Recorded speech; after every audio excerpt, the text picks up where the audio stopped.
자, 여러분 우리 지난주에 배웠던 책 뭐였죠? 사무엘 하였어요. 다윗이 왕이 되고 잘 다스리다가 죄악에 넘어지고부터 힘든 삶을 살게 되었다고 했죠. 그럼에도 불구하고 하나님께서는 다윗에게 주신 약속들을 그의 가문을 통해서 이루어 가실 것을 나눴었습니다. 자, 오늘은 열왕기서인데요. 이 열왕기서가 무슨 뜻일까? 왕이 10명이었다는 얘기인가요? 열왕이니까? 아니에요. 이 왕들의 이야기란 얘기예요. 오늘 배워볼 이 열왕기상은 크게 두 부분으로 나눠집니다. 크게 두 부분인데 첫 번째 뭐냐면 1장에서부터 11장까지 그리고 나머지 12장에서부터 22장까지 둘로 나눠지는데 이 첫 번째 1에서 11장에는 무슨 내용이냐면 통일왕국, 그러니까 유나이티드 킹덤에 대해서 이스라엘이 한 나라였을 때, 유나이티드 나라였을 때와 두 번째 12장에서 22장은 분열왕국. 지금 한국이 노스랑 사우스 코리아로 되어 있는 거 알죠? 그것처럼 12장에서 22장은 그렇게 나뉘어진 두 개의 왕국으로 된 이야기를 가지고 있어요. 이 열왕기 상과 하에는 다윗과 솔로몬을 빼고 왕들이 39명이나 나오는데요. 너무 왕들도 많고 복잡하고 지루할 것처럼 우리는 느끼지만 아니에요. 열왕기서는 이 이스라엘 왕들이 어떻게 나라를 다스렸는지 한눈에 볼 수 있는 매우 익사이링한 흥미진진한 책이에요. 징징이 아니라 진진. 하지만 열왕기는 읽으면 읽을수록 우리 마음이 무거워지게 만드는 책이기도 해요. 왜냐면 이 이스라엘을 다스렸던 왕들이 다 엉망진창이었기 때문이에요. 이 열왕기서 바로 앞에 나왔던 책이 뭐였죠? 사무엘상하였죠. 사무엘서는 간단하게 사울왕, 사무엘 그리고 다윗 이렇게 몇 명밖에 안 나왔고 왕은 사울과 다윗밖에 안 나왔었죠. 이 사무엘서와 비교하면 우리가 지금 배울 이 열왕기는 너무 많은 왕들이 나와서 정신이 없고 내용도 복잡하게 느껴지지만 사실 이 열왕기서의 구조만 알면 재미있게 읽을 수 있는 책이에요.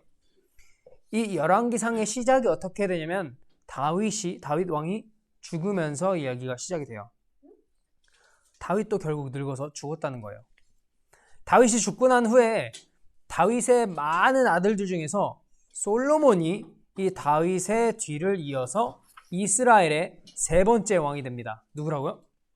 솔로몬은 이스라엘의 세 번째 왕인데 통일왕국 이스라엘의 마지막 왕이 돼요. 뭔 말인지 알아요? 그러니까 나라가 디바이드 되기 전에 유나이티드 킹덤이었을 때의 마지막 왕이라고요. 그렇게 이 이스라엘은 사울왕, 다윗왕, 솔로몬 왕이 다스렸던 120년 동안만 한 나라 유나이티드 킹덤이었는데 이때를 아까 말한 것처럼 통일왕국 시대라고 불렀어요. 안 어렵죠? 솔로몬은 왕이 되어서 하나님께 1000번제라는 것을 드리는데 1000번제가 뭔지 아시겠어요? 번제 뭐였지? 불로 태워서 드리는 거였죠? 그런데 그 1000번제는 1000번을 그 번제를 했다는 게 아니라 1000마리의 양을 가지고 제물을 드렸다는 거예요. 번제로. 제물 1000마리를 번제로 드렸다 해서 1000번제인 거예요.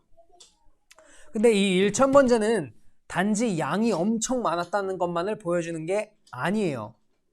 솔로몬이 하나님께 이 1000번제를 드렸다는 것은 무슨 뜻이냐면 그가 왕이 되어서 이 백성들을 다스리기 전에 먼저 하나님과 올바른 릴레이션십을 갖기 위해 1000번제를 드렸다는 거예요. 그는 그렇게 하나님께 제사를 드림으로 자신과 백성들을 하나님께 전적으로 드리겠다는 이 신앙 고백을 이 1000번제를 통해서 했다는 거죠.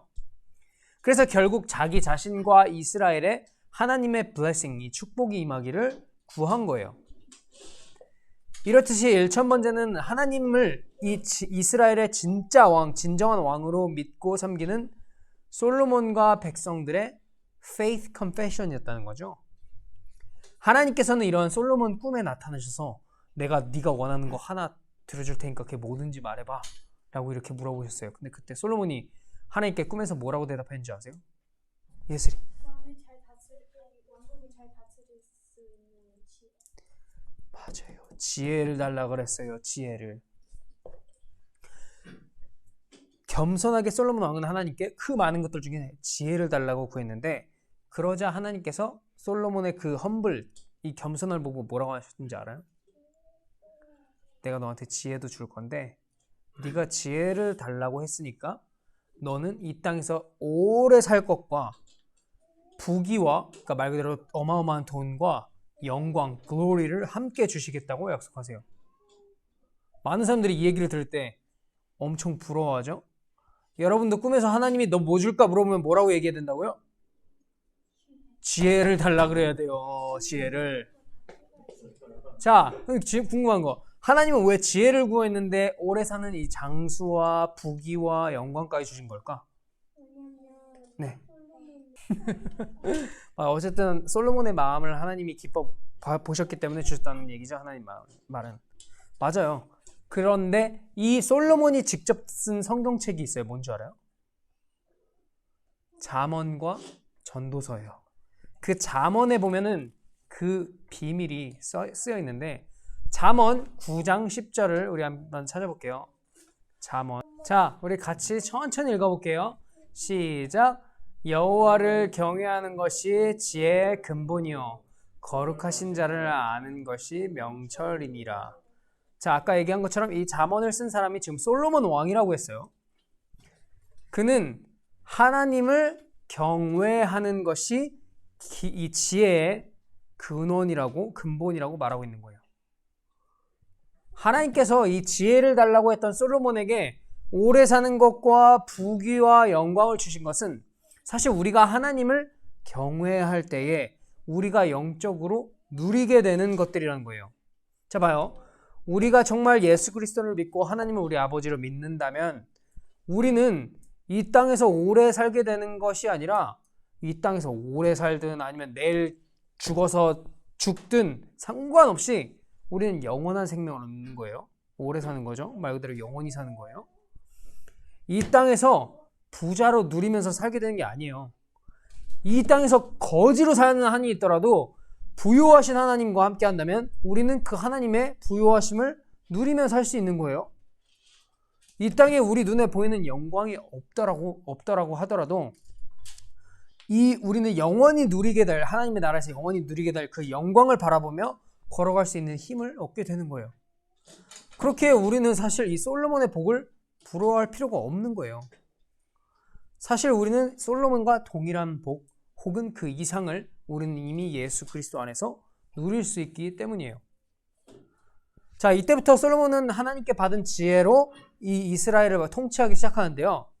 이때부터 이스라엘은 정말 어마어마한 나라가 되기 시작해요. 이 솔로몬의 시대에 이스라엘이라는 나라는 정말 말 그대로 전성기를 맞이하게 되는데 이스라엘의 땅은 이 이집트, 파로 옆까지 그리고 바빌로니아 땅 쪽까지 이르면서 어마어마하게 커지기 시작해요. 그런 솔로몬 왕이 했던 일들 중에 제일 잘했던 거 혹시 뭔지 아시나요, 여러분? 둘 다 똑같은 거로 말하고 있는데 그거보다 더 중요한 게 뭐냐면 바로 성전을 건축한 거예요. 하나님의 템플. 열왕기상 6장 1절 제가 읽어드릴게요. 이스라엘 자손이 애굽 땅에서 나온 지 480년이요. 솔로몬이 이스라엘 왕 된 지 4년 15월 곧 2월에 솔로몬이 여호와를 위하여 전 건축하기를 시작하였더라. 여기서 말하는 전이 성전이에요.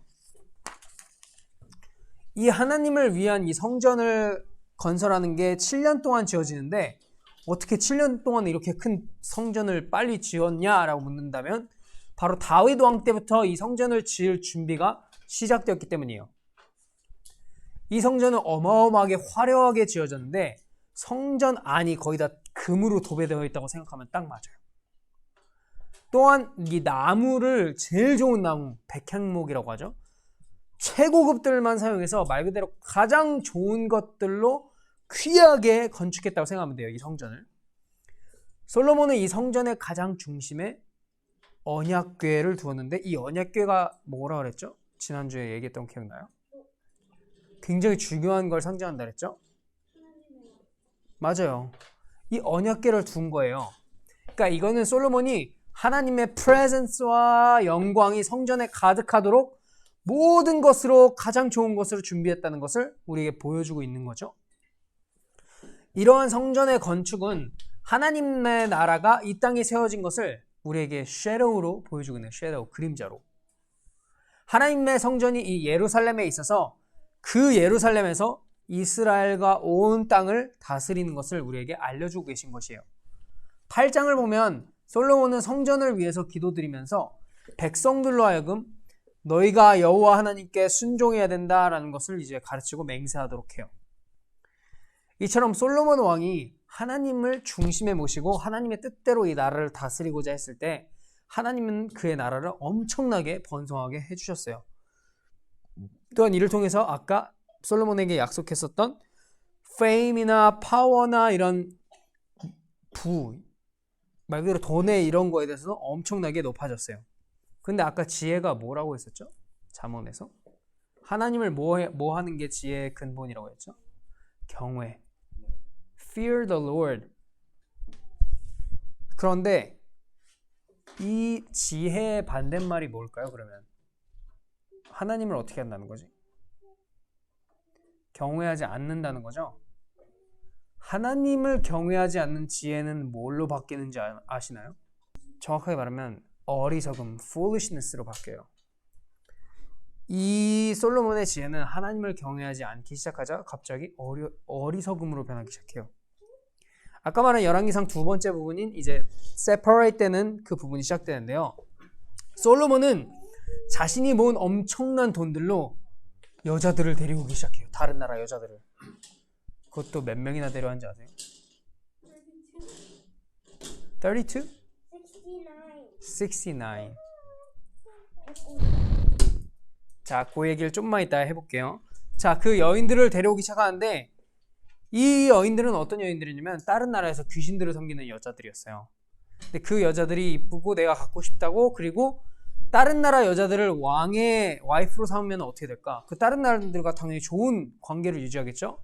그러니까 politically 자신의 나라가 커지기 위해서 이런 여자들을 다 데리고 온 거예요. anyway. 그래서 이 우상을 섬기는 솔로몬의 수많은 여자들은 이제 솔로몬을 유혹해서 다른 나라 귀신들을 월십하게 만들었어요. 그리고 솔로몬은 그 유혹에 홀라당 넘어가 버려요.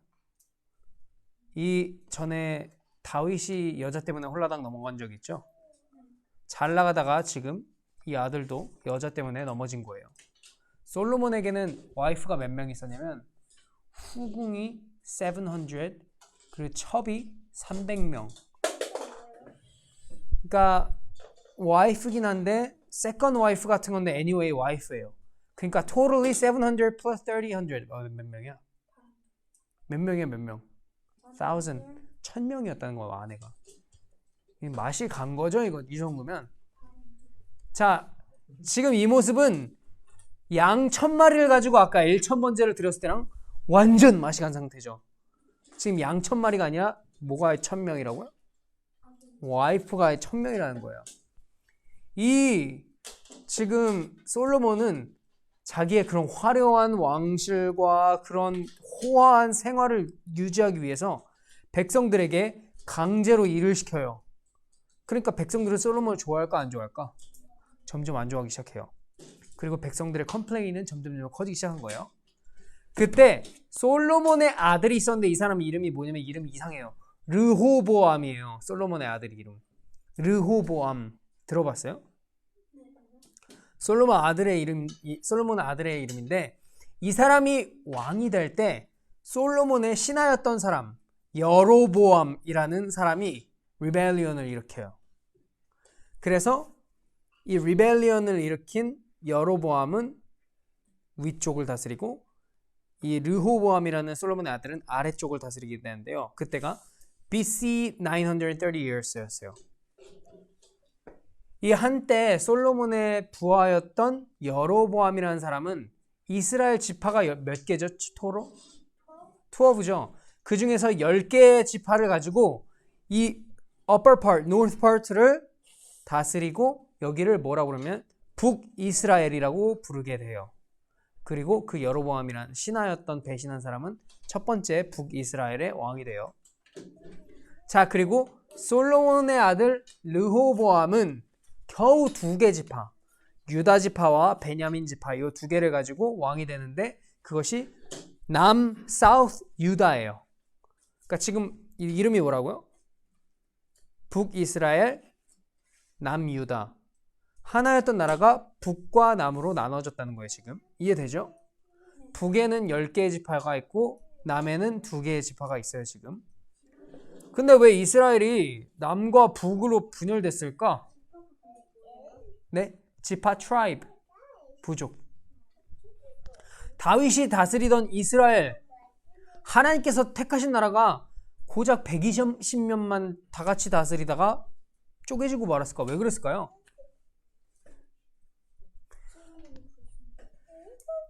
맞아요. 성경을 우리는 자세히 읽어야 되는 지금 우리한테 뭘 얘기해주고 있는 거냐면 한 사람의 잘못된 선택은 그 사람의 인생에만 영향을 미치는 게 아니라 그 사람들의 패밀리나 한 킹덤, 나라에까지 엄청난 영향을 미친다는 거예요.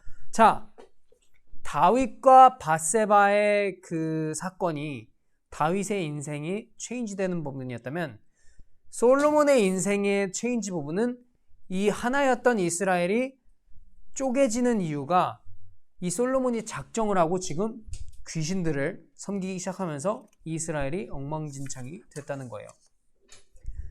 다윗이 지었던 죄가 플래시, 이 육적인 간음이었다면 솔로몬의 죄는 이 우상숭배, 스피리추얼 간음이었다는 거예요. 이런 이유 때문에 이 남유다는 아까 솔로몬의 아들 르호보암이 그리고 북이스라엘은 여로보암이 다스리는 남과 북에 갈라진 나라가 된 거예요. 이 나라가 나뉘고 나서 이 둘은 릴레이션십이 어땠을까? 나빠요. 이제는 서로 에너미로 보기 시작했어요. 원래 하나였던 민족이. 남유다는 계속해서 유다 지파, 이 다윗 지파가 유다 지파였어요. 남유다는 계속해서 이 유다 지파에서 나온 사람들이 왕이 되긴 했는데 이 북이스라엘은 계속해서 왕들이 바뀌고 신하가 왕을 죽이는 이런 반란이랑 혼란을 겪으면서도 선했던 왕이 굿킹이 단 한 명도 없었다라고 얘기를 해요. 예. 자, 북쪽 왕 여로보암은 이 위쪽 그 백성들이 이 예루살렘이 남쪽에 있었어요. 유다에. 그러니까 이 북쪽에 있는 왕은 이 백성들이 하나님의 예배로 일로 보내야 되잖아. 남의 나라에 지금. 근데 그렇게 되면은 자기 백성들을 잃어버릴까봐 도망갈까봐 이 남쪽으로 완전히. 그래서 이 북쪽 이스라엘 왕이 뭘 했냐면 이 애굽 땅에서 나와서 모세가 시내산에서 돌판 줄 때 이스라엘 백성들이 거기서 뭐 했죠? 우상 섬겼죠. 황금 송아지 만들고. 이 북이스라엘 왕이었던 여로보암이 이 자기 백성이 남쪽인 예루살렘에서 예배를 드리면 백성들이 도망갈까봐 그 똑같은 짓을 이 북쪽에서 했어요. 황금 송아지 만들어서 이게 니들이 믿는 하나님이야 라면서 그걸 하나님이라고 섬기게 만든 거예요. 이 남유다는 솔로몬의 아들이었던 르호보암부터 마지막 왕 시드기야까지 다윗의 혈통 이 유다 지파가 유지가 됐어요. 다윗의 가문이 이 유다 지파 남유다를 계속 다스렸다는 거예요. 이 남쪽 유다는 약 350년 동안 계속 나라를 다스렸어요. 하지만 이 북쪽 10지파가 있었던 데는 계속해서 반역을 거듭했어요.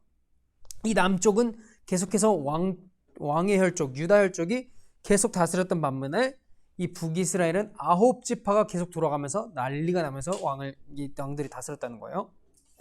북이스라엘은 19명의 왕들이 있었는데 하나같이 전부 다 하나님을 배신했고 귀신을 섬기고 이 백성들은 똑같이 귀신을 섬기게 했던 나쁜 왕들밖에 없어요. 이 북쪽에는.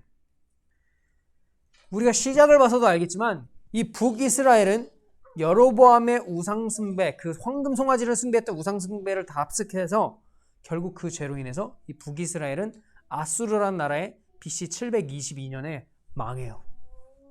북쪽은 이미 끝났어.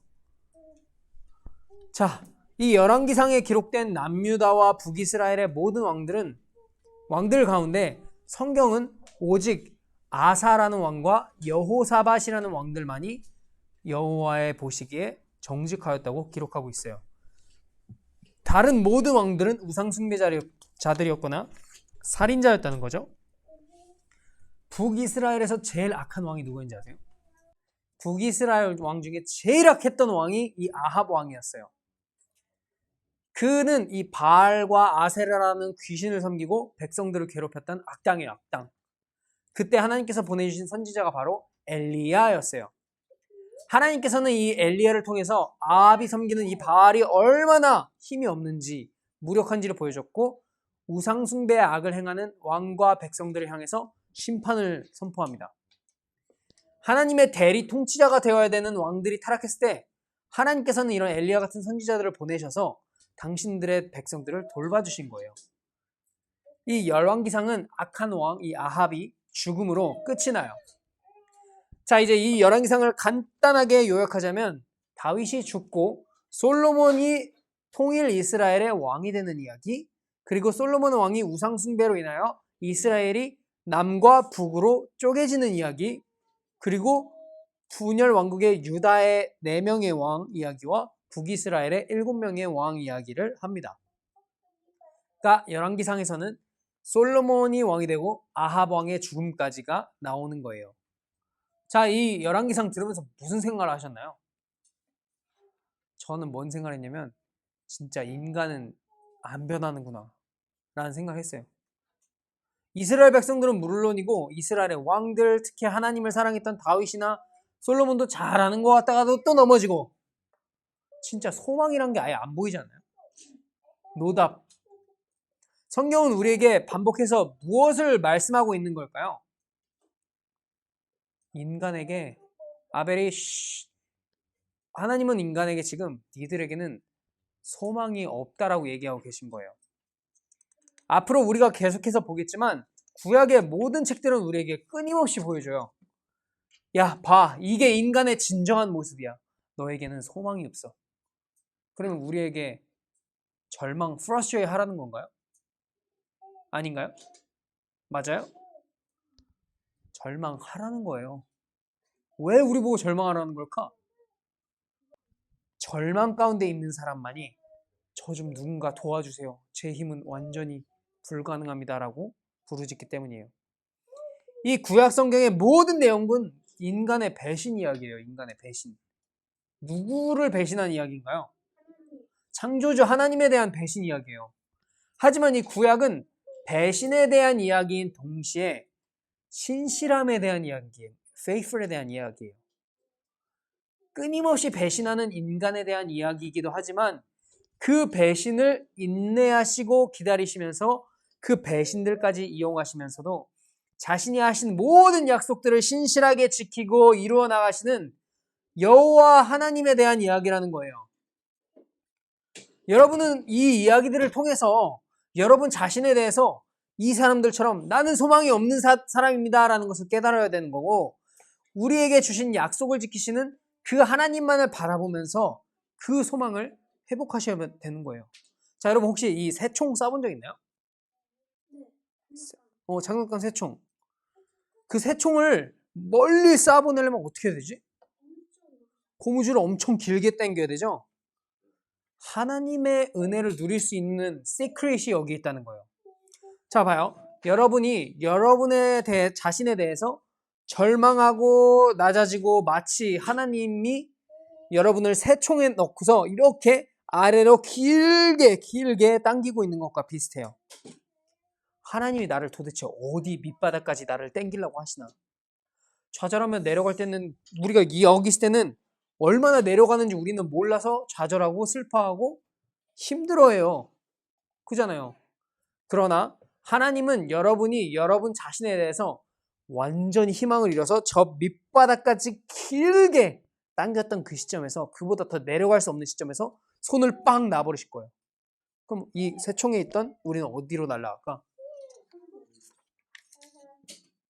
낮은 곳에 있었던 사람일수록 더 높은 데로 더 멀리 날아가겠죠. 엄청나게 빠른 속도로. 자, 지금 하나님은 이 인간의 타락이 어디까지 떨어지는지 보여주시는 것이며 하나님은 이들을 하나님의 때에 됐을 때 놔버리세요. 그 시점이 어디냐면 바로 예수 그리스도의 죽으심과 부활의 사건이에요. 우리는 이 성경 공부를 통해서 하나님께서 어떻게 이스라엘을 절망의 가장 낮은 곳에서 이들을 회복시키는지를 보셔야 하는 거예요. 이것은 이 이야기뿐만 아니라 우리의 삶 가운데서도 똑같아요. 난 어디까지 내려가는 거지? 하나님 왜 이렇게 나한테 하시지? 깨닫게 되는 날이 와요. 이러시기 위해서 하나님께서 나를 여기까지 내려보내셨구나. 하나님이 사랑하는 사람일수록 더 그 낮은 곳까지 내려가게 될 거예요. 그러니 여러분도 혹시 절망 가운데 있다면 포기하지 마시고 우리를 붙들고 계시는 하나님, 우리의 아버지를 바라보시고 하나님의 때에 하나님만을 붙들었던 자들을 하나님이 반드시 높이실 것을 확신하시는 여러분이 되시기를 축복합니다. 다음 주에는 우리 열왕기하를 살펴보도록 하겠습니다.